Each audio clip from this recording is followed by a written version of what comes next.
not have understood it to be Satan's war on fruit, and I know that you've heard of it, but you just never really thought about it as Satan's war on fruit.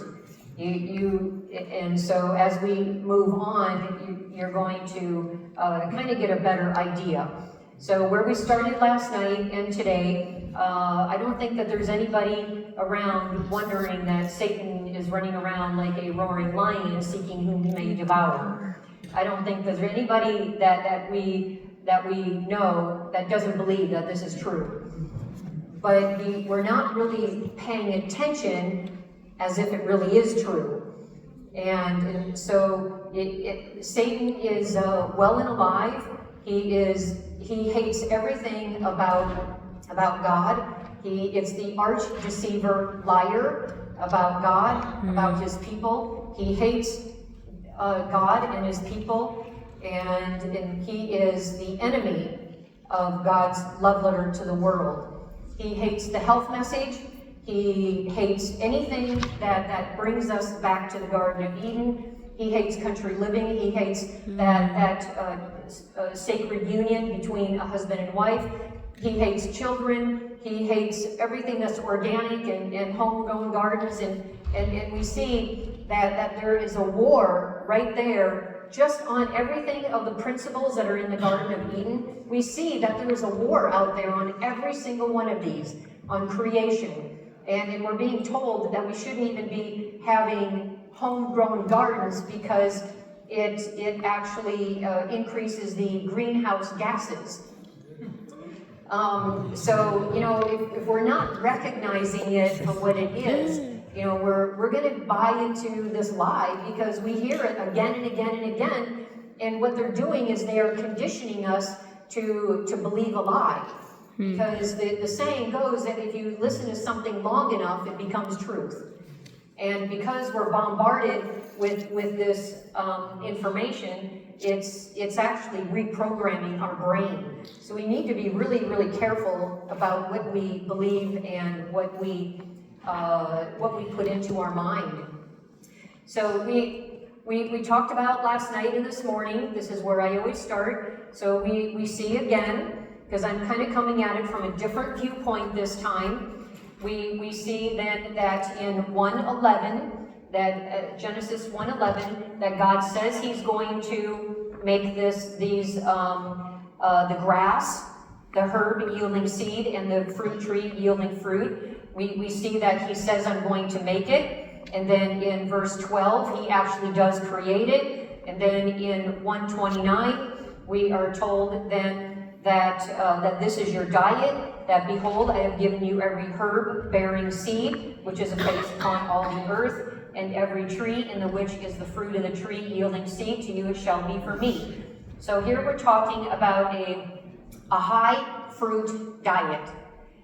And then we are told that then in 2:15 through 17 that God commanded our diet. We talked about that last night. We talked about it this morning. But this is really important to understand because I'm kind of looking at it from a different viewpoint now, and I want you to look at it from a different viewpoint, that God has commanded now a high fruit diet. This is His command to us. And yet, if there's one food group that we are quick to believe a lie, and that is to give up fruit.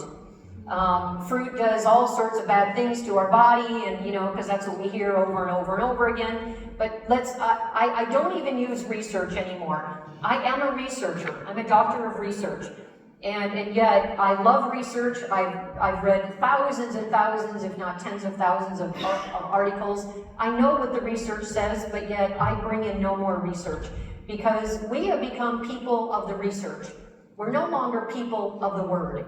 We are people that you want to give me your opinion because of the research you found, and then I give you my opinion of the research I found, and we're not consulting what God actually says. And so I say, let's throw the research out for now. There's a place for it, absolutely. But first, before we go to the research, let's get back to the Word. Let's see what God has to say first, and then we know what research is right or wrong.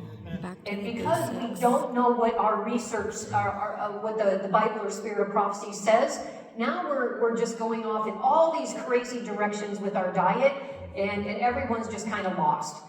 And I'm going to give you an example. Like 20 years ago and prior, you would only find research that was negative against coffee. But yet, our council says drinking tea and coffee is a sin. That's a direct quote. Drinking tea and coffee is a sin. And yet, our people who have not read that, they come to me with the research saying, well, see, look at this research article I found. Coffee is really good. Look at all the antioxidants. And then maybe look at it reduces my risk of cancer and diabetes. And you see, coffee is really good. You see how it's my opinion versus your opinion now? And it's my research against your research, and we're just confused. We, as Adventists, are a very intellectual group of people around the world. We have more head knowledge than we do heart knowledge. And we need to kind of start combining the two. And getting back to the Word. And so we are told from Genesis to Revelation that our diet is to be a high fruit diet. Because now, let's go to Revelation 22:2, and it says, in the midst of the street of it, and on either side of the river, was there the tree of life, which bare 12 manner of fruits, and yielded her fruit every month, and the leaves of the trees were for the healing of the nation. So again, we go over chapter 3:1 in Genesis, that the serpent was the most subtle beast of the field, and then in the exact same verse, the next sentence, now Satan is saying, but didn't God say that you can eat of every tree? Well, yes, he did. But he also said, but don't eat of that one. See, it's a half truth, half lie. Our council, I don't care what the research says, our council says that God says he has commanded our diet in 2:16. That he's commanded our diet.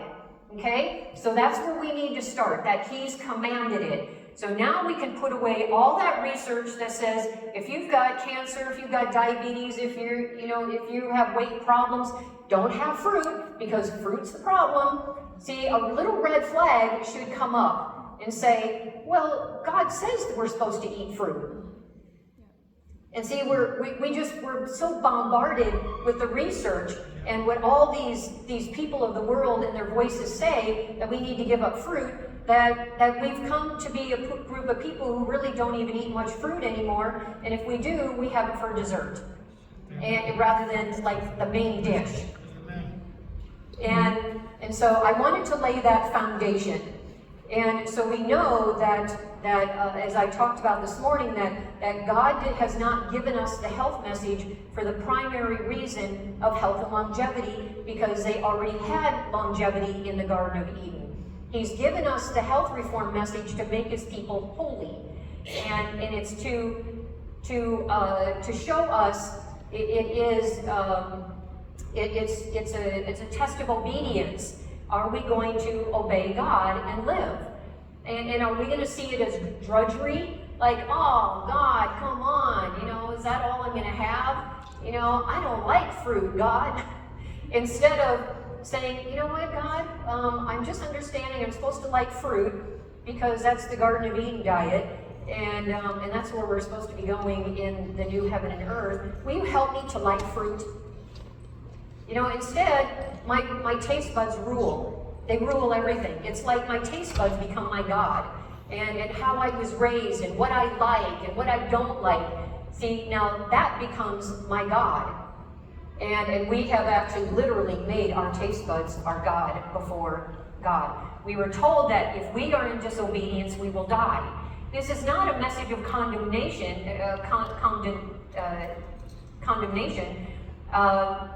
It's a message of love. How is it that we have turned God's love letter to the world, we've turned it into, God is a cruel tyrant because he wants to tell me what to eat, or how to live, or how to believe. Somehow we've kind of turned it around upside down, and it doesn't have the taste that it used to. But God is just trying to save us. You see, he's trying to save us through this love letter to us. These are, if you want to be saved, these are the conditions in which we have to meet. This is not legalism. This is love, because Jesus himself said, if you love me, keep my commandments. You see, we don't eat the way that we do in order to be saved. We eat the way that we do because we are saved. It is totally different. One is a message of Pharisees, and one is a message of love and grace and mercy. And just our complete adoration of who Jesus is and what he's done for us. So we see that in our disobedience we will die, and we surely will die. And it's been from Genesis all the way through that disobedience that we will die. We have seen that Satan has turned the most wholesome fruit into fermented food and beverages, and he throws fungicides and pesticides and herbicides and genetically modified everything now. And now we don't even want to eat fruit because of the pesticides. And that's a very common response that people give me, but we're going to get there. When we look at some of the problems of our health of today, we can see, at least me as a researcher, the message is clear in the research. I can get a high fruit diet as either out of the Bible, or if I'm strictly looking at it from a secular viewpoint in the research, because even the research is very clear that if we are trying to reverse and prevent disease, we need a high fruit diet. And fruit is the main food group that the entire world is lacking. And it's the one food group that has increased because we're eating less and less of it every year. It's the one food group that is increasing our risk of every single disease. So we see that, let's take a look at fruit. And some of these, let's break this down. So we see that fruit is composed of phytochemicals, antioxidants, bioflavonoids, vitamins, minerals, fiber. We have to have these components when it comes to healing. And there's no other food group on the planet like there is with fruit. And we see that if we don't have all these phytochemicals and antioxidants, you know how there's different colored peppers. There you got orange and yellow and red. The green, by the way, is unripe fruit. And it's like a green banana. And you see all the, purple cabbage and green cabbage, and we have all these vibrant colors. We have oranges and greens and yellows and purples and all these vibrant colors. Those different colors represent a different phytochemical and antioxidants. Mm-hmm. It's those particular plant chemicals that give them that color. And so there's a lot of truth to eat the rainbow. And so we also see that fruit has no cholesterol, no saturated fat, it's low in sodium and fat and calories compared to other food groups. It is also very high in simple carbohydrates. Simple carbohydrates are how God has created us actually to run. We function off of high fruit. Even though the world leads us to believe that one sugar is the same as another sugar. And that can't be farthest from the truth. They say that the fruit that comes in mangoes and bananas and papayas and oranges is the same sugar that comes from candy and chocolate and Twinkies and all of that sugary stuff. The world wants us to believe that yes, both are simple sugar. And yes, our body does run off of simple sugars, but it has to be the proper kind of simple sugar. Fructose. And that is God's food. Because now it's God's food has all of the phytochemicals and the antioxidants and the bioflavonoids and all the fiber, where the processed sugar, simple foods, doesn't have any of that. They're just completely, they're a world apart, to where we should not even have the same terminology.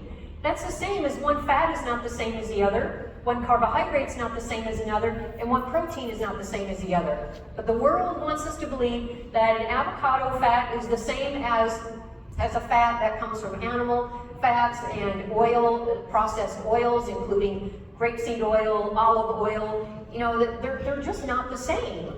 And again, the definition of a real food is something that has vitamins, minerals, protein, carbohydrates, fat, and it's got constituents. There's actually a health value to it. There's no health value in that way when it comes to oil. It's just simply a processed foods that's been marketed to us as a health food.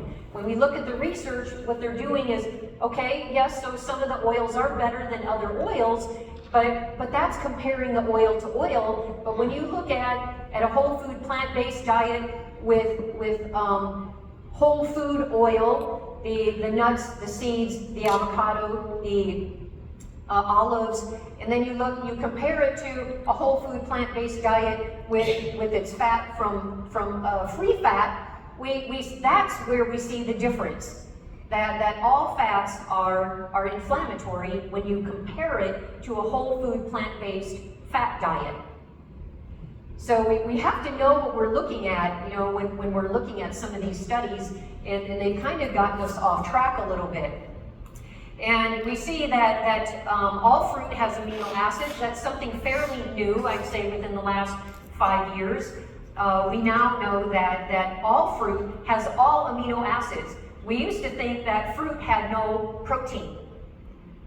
Technically, it doesn't. It's got amino acids. It's the amino acids that are the building blocks.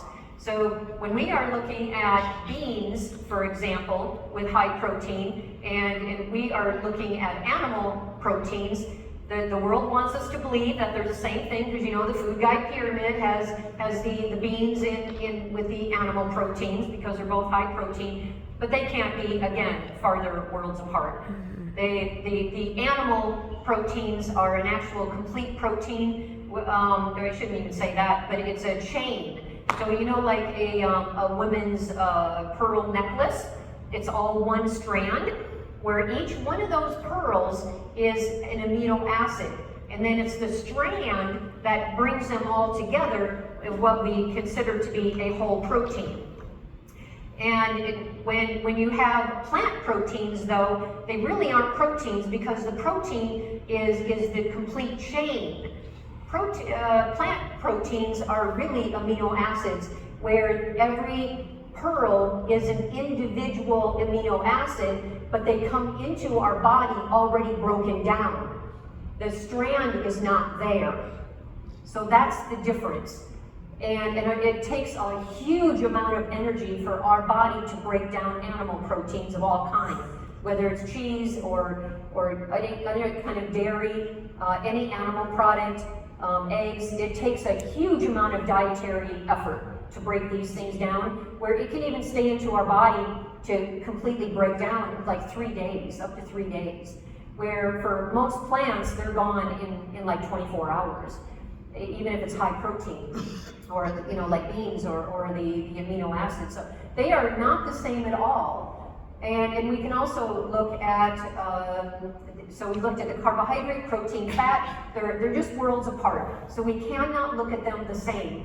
And we've already got our marching orders. If we did not ever read research or hear anybody else's opinion about diet, and we were just to read the Bible, we would be a people that had a high food diet, because that's what we get in the Bible. Now, remember, I've said it before, and I want to remind us that the Bible is a timeline from the beginning of time until the end of time. And we are way over here, and God has had a particular dietary regimen in every part of history.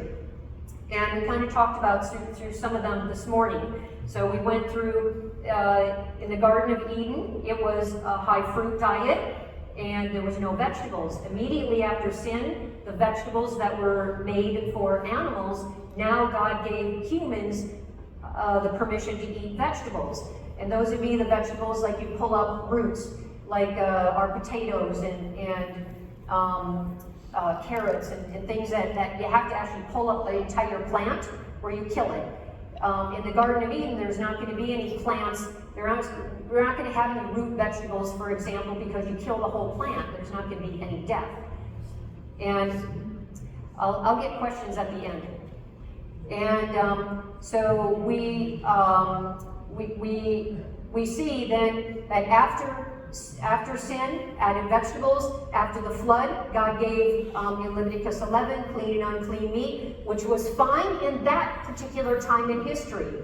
It wasn't fine prior to that, but that was fine because now all the vegetation is gone. But then during the Exodus, now God is saying, okay, the flood is over with, and there's no need to eat animals anymore. There's plenty of vegetation. I want you to go back to a vegetation diet. And so that's a whole food, plant-based.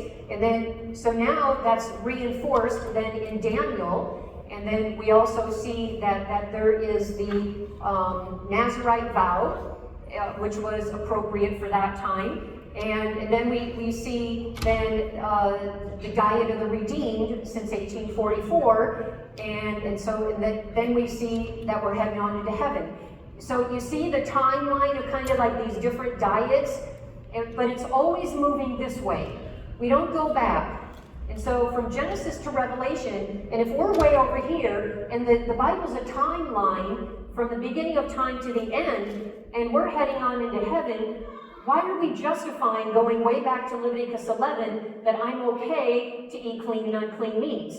You see, we're going backwards. There's no justification for it, because we're to be moving forward into heaven. And God wants us to be in that process of removing our animal products.